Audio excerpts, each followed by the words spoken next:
আজকে কোনো ইংলিশ নয়, আজকে কিছু বাংলা বাগধারা নিয়ে আলোচনা করব।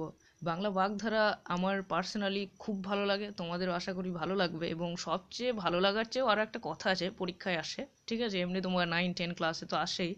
এবং তারপরে মেনলি যে যেমন ধরে নাও আইসিডিএস, ঠিক আছে, ওখানে যেমন একটা বাগধারা দিয়ে দেয়, এটা যেমন একটা বাগধারা। এবার ধরো নাও বাগধারা মানে একটা প্রবাদ শব্দ বা প্রবাদ বাক্য অনেকটা, যেটা আমরা বলে আসছি বা যে শব্দগুলো আমরা বিভিন্ন স্থানে কথা অনুযায়ী ব্যবহার করতে পছন্দ করি, ঠিক আছে, তার স্পেশালি একটা অর্থ থাকে। এবার আইসিডিএস এর যে সুপারভাইজারের মেন পরীক্ষাটা হয়, সেখানে এই ধরনের বাগধারা দিয়ে দেয় এবং তোমাকে মানেটা লিখে, মানে মিনিংটা লিখে একটা বাক্য রচনা করতে হয়, ঠিক আছে। আজকে জাস্ট আমি বাগধারা সম্পর্কে কিছু প্রাইমারি আলোচনা করব এবং তোমাদের ধীরে ধীরে, যেমন প্রথমেই আমরা দেখতে পাচ্ছ, তো তোমরা দেখতে পাচ্ছ যে স্বরবর্ণের ফার্স্ট অক্ষরটা আছে, এখানে ফার্স্ট লেটারটা আছে অ, ঠিক আছে, অর্থাৎ অ দিয়ে যে মোটামুটি যে কটা বাগধারা হয়, সেই কটাকে নিয়ে আজকে ডিসকাস করব, ঠিক আছে। তাহলে চলে এসো প্রথমে, প্রথম বাগধারা হলো অকাল কুষ্মাণ্ড, ঠিক আছে। আমরা বলি না, তো একটা অকাল কুষ্মাণ্ড রে, তোর দ্বারা কোনো কাজ হবে না। তাহলে ঠিক সেই রকমই যেরকম আমরা বলি, একই রকম অর্থ, অর্থটা হলো অপদার্থ, অকেজ, মানে যার দ্বারা কোনো কাজ হয় না তাকে বলা হয় অকাল কুষ্মাণ্ড। এইবার অক্কা পাওয়া, এটা আসার আগে আমি অগস্ত যাত্রা বা অগস্তের যাত্রা, ঠিক আছে, এইটাকে নিয়ে একটু ডিসকাস করে দেবো। দেখো এখানে একটা গল্প রিলেটেড আছে, যে অগস্ত্যকে, অগস্ত্য একটা মুনির নাম, অগস্ত্য মুনি, ঠিক আছে, যিনি তোমার যার সঙ্গে বিন্ধ্য পর্বতের যোগাযোগ, মানে বিন্ধ্য পর্বতের নাম শুনেছো নিশ্চয়। বিন্ধ্য পর্বত এক সময় ভেবেছিল যে নিজের লেন্থ বাড়িয়ে, অর্থাৎ নিজের উচ্চতাটা বাড়িয়ে সে সূর্যটাকে ঢেকে নেবে, ঠিক আছে। এইভাবে বিন্ধ্য পর্বত বাড়তে থাকে। কিন্তু একদিন অগস্ত্য মুনি সেখানে এসে বিন্ধ্য পর্বতকে বলে যে তুমি আর মানে উচ্চতাটা বাড়িও না, আমি যতদিন পর্যন্ত ফিরে আসছি, ঠিক আছে। ও যাত্রা করবে অগস্ত্য মুনি। এবার অগস্ত্য মুনি দেখছে বিন্ধ্য পর্বত যদি বাড়তেই থাকে, এটা একটা প্রচলিত গল্প কিন্তু, ঠিক আছে। এবার দেখো অগস্ত্য মুনি তারপরে ওই যে যাত্রা করলো, আর কিন্তু কোনোদিন ফিরে আসেনি। মানে অগস্ত্য মুনি বলেছিল আমি ফিরে আসবো, তখন তুমি আবার বাড়বে। মানে বিন্ধ্য পর্বত নত হয়ে ওকে প্রণাম করেছিল, যেহেতু ও ওর গুরু ছিল, টিচার ছিল, মেন্টর ছিল। ঠিক সেই রকমই বলে অগস্ত্য যাত্রা মানে চিরদিনের জন্য প্রস্থান। যেমন অগস্ত্য মুনি আর ফিরে আসেনি, ঠিক সেই রকমই এটাকে বলা হয় কারোর অগস্ত্য যাত্রা মানে সে চিরদিনের জন্য প্রস্থান নিয়ে নিয়েছে। এবার অক্কা পাওয়া বা অক্কা যাওয়া, এটা আমরা বলি যে মানুষটা নেই, মারা গিয়েছে, সেই অর্থে, ঠিক আছে। তারপরে দেখো অগাধ জলের মাছ। অগাধ জলের মাছ কি বলো তো? এইটা হলো তোমার, অগাধ জল বলতে গেলে একটা ডিপ, ঠিক আছে, যে পুকুর বা যে দিঘি বা জলাশয়ের দৈর্ঘ্য অনেকটা, সেটার সঙ্গে রিলেটেড মাছ যেমন তলে থাকতে পারে, ঠিক সেই রকমই সুচতুর ব্যক্তিকে বলা হয় অগাধ জলের মাছ, যাকে আমরা বুঝতে পারি না। তারপরে দেখো অর্ধচন্দ্র। অর্ধচন্দ্রটা খুব সুন্দর, অর্ধচন্দ্র মানে গলা ধাক্কা, ঠিক আছে, যেমন উত্তম মধ্যম বলা হয়, যা ভালো করে মার দেওয়া আর কি, পেটানো, বিট করা, ঠিক আছে। এইবার দেখো অন্ধের যষ্টি। অন্ধের যষ্টি একমাত্র অবলম্ব, যষ্টি মানে এখানে লাঠি, এরকম অর্থে বলেছে। যেমন অন্ধ মানুষ, সে দেখতে এবেল হয় না, একটা লাঠির দ্বারা এগোতে পারে, ঠিক আছে। এবার দেখো অন্ধের নড়ি, সেটাও একরকম, এটার দরকার নেই। অগ্নি শর্মা, এটা চলে এসো, ঠিক আছে। অগ্নি শর্মাটা দেখো নিরতিশয় ক্রুদ্ধ, অগ্নি শর্মা, রাগে অগ্নি শর্মা হয়ে গিয়েছে, আগুনের সঙ্গে রিলেটেড, ঠিক আছে, মানে প্রচুর রেগে গেলে মানুষকে বলা হয় তোমার অগ্নি শর্মা। অগ্নি পরীক্ষা, অগ্নি পরীক্ষা, যেমন সেই সীতার অগ্নি পরীক্ষা থেকে এই টার্মটা এসেছে। সীতাকে যে পরীক্ষাটা দিতে হয়েছিল আগুনের উপর, তার সতীত্ব বা তোমার যে ভার্চুটা রক্ষা করার জন্য, ঠিক আছে, ঠিক তখন থেকেই এইটা শব্দটা এসেছে, যেটার অর্থ হলো কঠিন পরীক্ষা। আবার অগ্নিশর্মা হচ্ছে ক্ষিপ্ত, এটাও হয়। তারপরে দেখো অগাধ জলের মাছ, যেটা আমরা আমরা এখানে পেলাম সুচতুর ব্যক্তি বা খুব চালাক। এইবার দেখো যেটা আমাদের খুব বলি আমরা, তাই না, অতি চালাকের গলায় দড়ি। বেশি চালাকি যে ভালো নয়, বেশি চাতুর্যের পরিণাম, ঠিক আছে, বেশি চাতুর্যের পরিণাম ভালো হয় না আর কি। অতি লোভে তাঁতি নষ্ট, লোভে ক্ষতি, প্রচুর লোভ, এটা সে কোথা থেকে, এগুলো কি হয়, এগুলো তোমার এই প্রবাদ বাক্যটা, বাগধারাটা আমরা কোনো একটা ছোট গল্পের শেষে লিখি, তাই না। সেই সোনার ডিম, একটা হাঁস সোনার ডিম দেবে দি চাষিটা, গোটা পেটটা কেটে নেবে, কিন্তু হাঁসটাও মারা যাবে, ডিমও পাবে না, তাহলে লোভে ক্ষতি হলো। তারপরে দেখো অদৃষ্টের পরিহাস।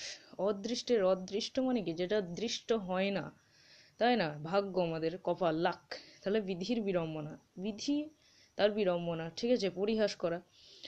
অর্ধচন্দ্র দেওয়াটা হলো অষ্টরম্ভা, কাজের বেলায় অষ্টরম্ভা। যেমন ধরে নাও ভোটের আগে নেতাদের নানান প্রলোভন, কিন্তু ভোট ফুরিয়ে গেলেই কাজের বেলায় তারা অষ্টরম্ভা, তাই না, ফাঁকি।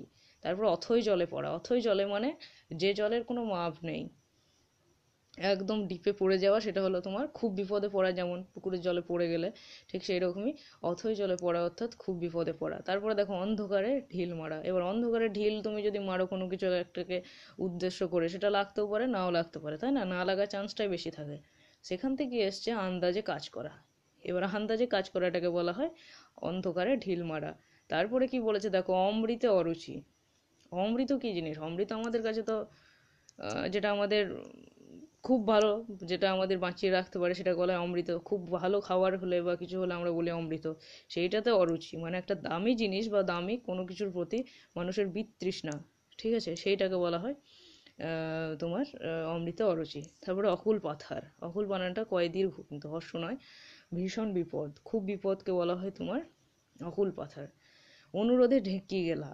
ঠিক আছে, অনুরোধে ঢেকি গেলা কি বলো তো? অনুরোধে দুরহ কাজ, ঢেকিকে গেলা যায়। ঢেকি মানে তোমার যেটাতে আগে চাল পেশাই করা হতো, এখন অবশ্য ঢেকি অনেকেই দেখেনি। এটা দেখার জন্য ব্লেসিড লাইভ দরকার, এই সমস্ত জিনিসগুলো। ঠিক আছে, দেখো অনুরোধে দুরূহ কাজ সম্পন্ন করা, এটা একটা বিরাট বড় জিনিস। সেটাকে যেমন গেলা যায় না, এবার বলছে যদি সেটা গিলে ফেলো তাহলে একটা দুরূহ কাজ সম্পন্ন করার সমান। অদৃষ্টের পরিহার, সেটা আমরা পেলাম অল্প বিদ্যা ভয়ঙ্করী। A little learning is a dangerous thing. ঠিক আছে, মানে সামান্য বিদ্যায় অহংকার। অল্প বিদ্যা ভয়ঙ্করী মানে কি বলতো? একটা লোক ধরুন কোনো একটা জিনিস নিয়ে গোটাটা জানে না, ঠিক আছে, এবার সে সেই বিষয়টাকে অন্য কারোর কাছে উত্থাপন করছে, তাহলে সে যেটা জানে গোটাটা জানে না, এরকম একটা আধখ্যাপচা অবস্থায় ছেড়ে দেবে, তাহলে সেটা বেশি খারাপ হলো না, তাই না? তারপরে দেখো অনধিকার চর্চা। অনধিকার চর্চা মানে যেটা দরকার নাই অনধিকার।